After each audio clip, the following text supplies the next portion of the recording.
Assalamualaikum warahmatullahi wabarakatuh. Kembali bersama saya Ramlah Lubis dalam pembahasan akuntansi dasar untuk KD 3.6. Adapun materi yang akan kita bahas bisa kita lihat di bagian materi pembelajaran berikut ini. Yang pertama, yaitu mengenai pengertian persamaan dasar akuntansi. Yang kedua, unsur, kegunaan, dan bentuk persamaan dasar akuntansi. Dan yang ketiga, analisis transaksi dan pencatatan dalam persamaan dasar akuntansi. Tujuan pembelajaran. Setelah pembelajaran selesai, siswa diharapkan mampu menyebutkan pengertian persamaan dasar akuntansi. Yang kedua, menjelaskan unsur-unsur persamaan dasar akuntansi. Yang ketiga, menjelaskan bentuk-bentuk persamaan dasar akuntansi. Dan yang keempat, menerangkan analisis pengaruh transaksi ke dalam persamaan dasar akuntansi.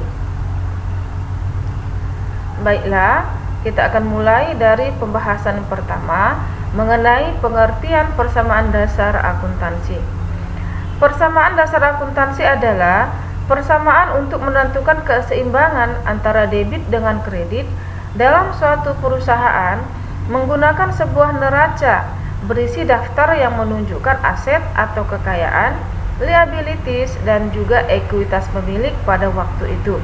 Jadi bentuk persamaannya bisa kita lihat di sini. Aset sama dengan liabilities ditambah ekuitas pemilik, atau aset dikurang liabilities sama dengan ekuitas pemilik.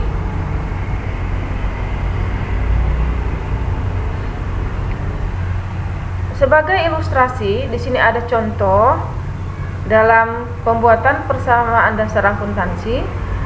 PT Jaya Selalu memiliki aset sebesar 156.780.000 dan liabilities yang belum dibayarkan sebesar 67.890.000.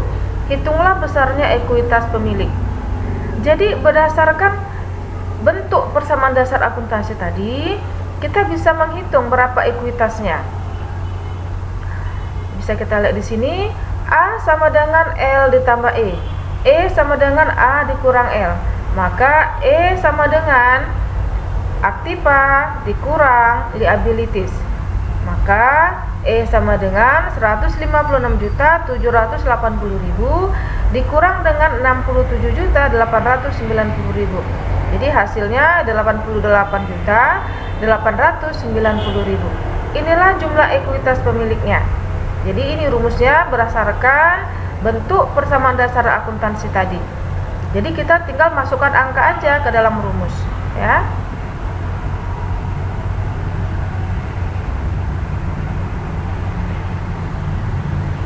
Berikutnya, mengenai unsur, kegunaan, dan bentuk persamaan dasar akuntansi.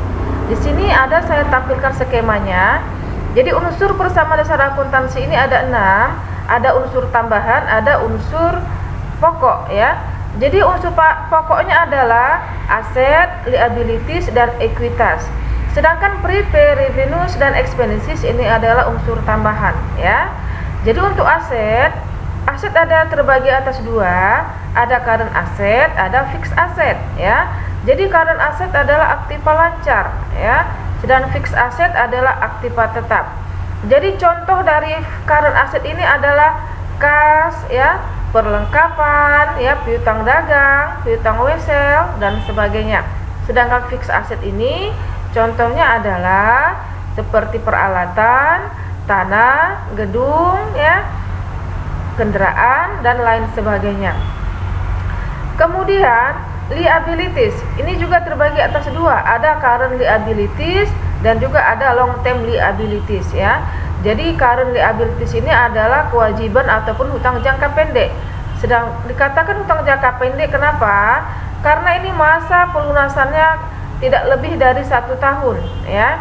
Sedangkan long term liabilities adalah kewajiban jangka panjang. Jadi masa pelunasannya ini lebih dari 1 tahun, ya. Jadi untuk keterangannya di sini bisa kita lihat aset sama dengan harta atau aktiva, Liabilities ini sama dengan kewajiban ataupun hutang, sedangkan ekuitas adalah modal pemilik, ya.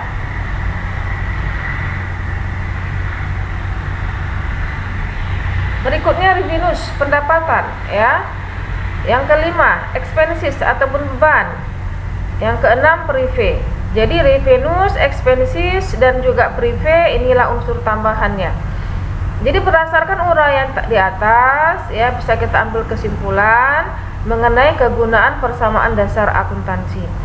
Jadi kegunaan persamaan dasar akuntansi adalah untuk menggambarkan perubahan unsur atau posisi keuangan perusahaan, yakni perubahan terhadap aset, liabilities dan juga ekuitas, ya. Berdasarkan bentuk persamaan tadi, yaitu aset sama dengan liabilities ditambah ekuitas. Ya, berikut ini adalah bentuk sederhana dari tabel persamaan dasar akuntansi, ya. Jadi dalam pembuatan persamaan dasar akuntansi, kita harus buat dulu tabelnya kira-kira seperti ini, ya. Jadi harus dimulai dari nama perusahaannya. Jadi kalau misal nama perusahaan adalah Jaya Selalu, tulislah di sini PT Jaya Selalu. Kemudian judulnya persamaan dasar akuntansi. Kemudian isi periodenya, kapan periode terjadinya, apakah di Januari, ataukah di Februari, atau di Maret. Ya, jadi seandainya periodenya di bulan Maret, maka buat di sini periode Maret tahun 2020 misalnya, 2019 misalnya, dan sebagainya. Kemudian cara pengisiannya, lihat kolom-kolomnya. Kolomnya terdiri dari tanggal, aset sama dengan liabilities ditambah ekuitas sesuai dengan rumus kita tadi, ya. Jadi aset ini kita jabarkan sesuai dengan aset yang dimiliki oleh perusahaan, ya. Jadi tanggal, ya, tanggal ini kita isi sesuai dengan tanggal transaksinya, ya Nak, ya. Jadi misalnya transaksinya terjadi di tanggal 1 Maret di tahun 2020, maka catatlah di sini 1 Maret 2020, ya. Apa yang terjadi? Apa yang bertambah? Kita isilah di sini, ya. Jadi cara pengisiannya, cara menentukan akunnya itu dimulai dari aktiva yang paling lancar dulu, ya. Seperti kas, piutang usaha, ya, perlengkapan. Kalau ada piutang wesel, tambahkan di sini piutang wesel, ya, perlengkapan. Baru diikuti dengan aktiva tetap, ya. Baru sama dengan liabilities ataupun kewajiban ditambah ekuitas, ya. Ini bentuk yang paling sederhana. Jadi ini tidak fix, boleh kita tambah sesuai dengan keadaan perusahaannya.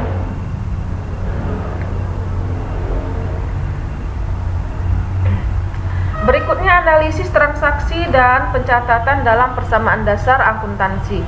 Jadi dalam pencatatan transaksi ke dalam persamaan dasar akuntansi, langkah pertama adalah kita harus analisis dulu, ya.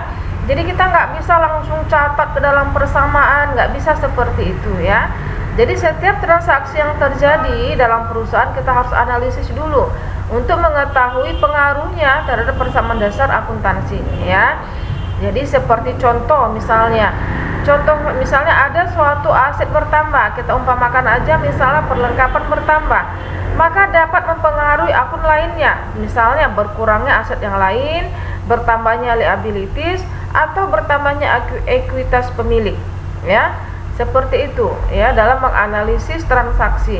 Jadi setelah kita analisis, baru bisa kita masukkan, kita catat dia ke dalam persamaan dasar akuntansi. Jadi untuk kali ini Nak, cukup sekian video dari Ibunya. Semoga bermanfaat. Terima kasih. Wassalamualaikum warahmatullahi wabarakatuh.